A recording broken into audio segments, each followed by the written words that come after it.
So we had written some pseudocode to calculate a restaurant bill based upon an order total, a tax, and a tip. So what we're going to do is we're going to write that in source code. So let me put some pseudocode in here. The first thing that we probably need to do, well, I'm going to write a code on that says write program to calculate restaurant total. So the next thing that I'm probably going to do is calculate the tax. Then we're going to calculate the tip. Then we're going to calculate the total bill.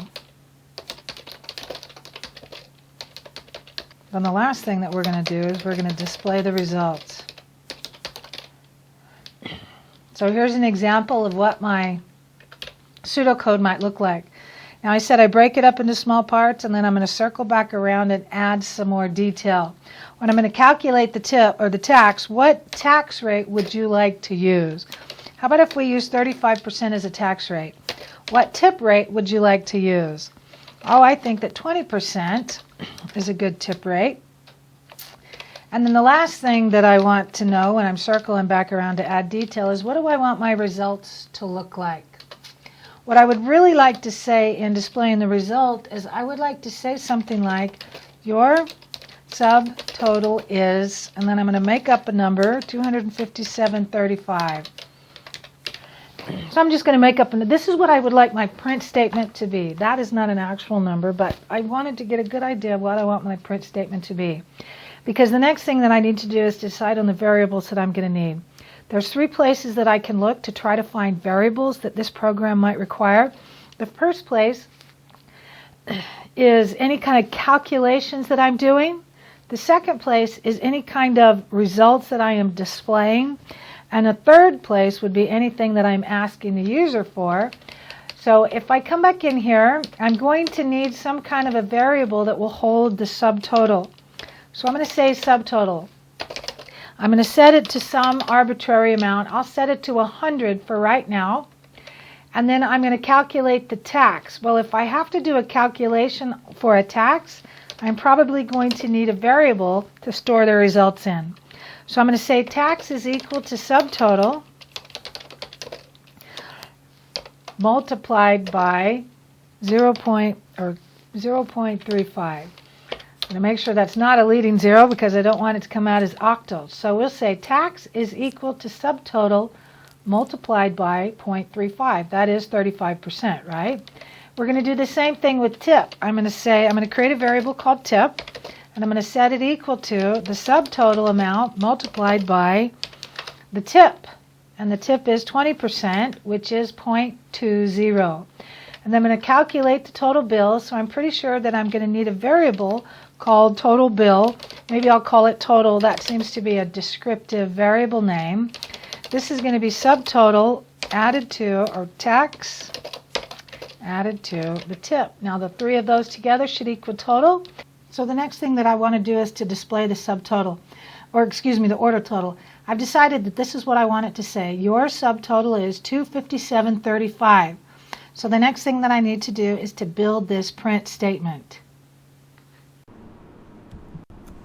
So this is the print statement that we need to build. So what I'm going to do is I'm going to break it down into its parts.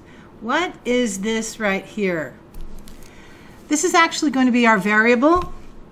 And then if I ask myself which variable is it, this is the variable total. And then what is all of the rest of this up to and including that $sign? Well, that is going to be some kind of a text field up to and including that $sign. So how in the world am I going to get a text field on the same line as some variable called total? We have 2 options that are available to us. I can either use a comma separator or I can use a plus sign. What's the difference between a comma separator and a plus sign? Well, let's see if we can figure that out and decide which one we want to use. So let's see if we can build that print statement. We decided that the first thing that I was going to need is some kind of a text field, and the text field is going to contain the words your subtotal is all the way up to including that $sign. So if you don't mind, I'm just going to copy and paste it in there. Let's use the comma separator, and then that variable name is total. Let's see what happens if I do that. When I press the Enter key, it says your total is 155.0. Well, the first thing that I want to know is whether or not that number is actually accurate. And so I put a total of 100 in here so that I could do the math on the fly. If my subtotal is 100 and my tax is 35%, what do I expect my tax to be? Well, 35% of 100 would be $35. If my tip is 20%, 20% of 100 is $20. And if I add those three together, $100, $35 for the tax, and $20 for the tip, that should give me $155. So it looks like my math is right, but the problem that I'm having is that I would really like that dollar sign to be flush right up next to my money. We found out that the comma separator is actually going to insert a comma between the fields that I am comma separating. So we also decided that another option was to concatenate the two of them together. So if I concatenate your total is plus total, this should concatenate the two of them together, but the problem is I cannot concatenate strings and floats.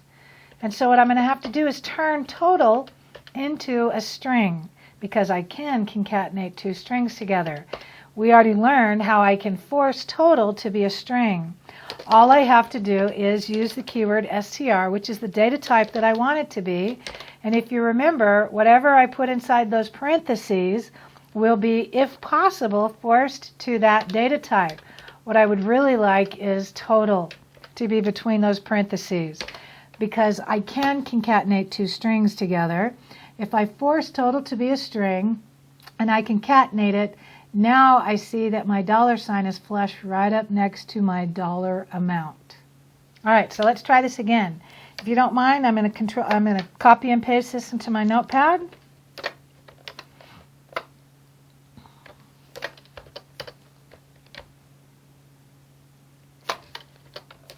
I'll save that, and then I'll come back here and delete all that, and we are going to do it again.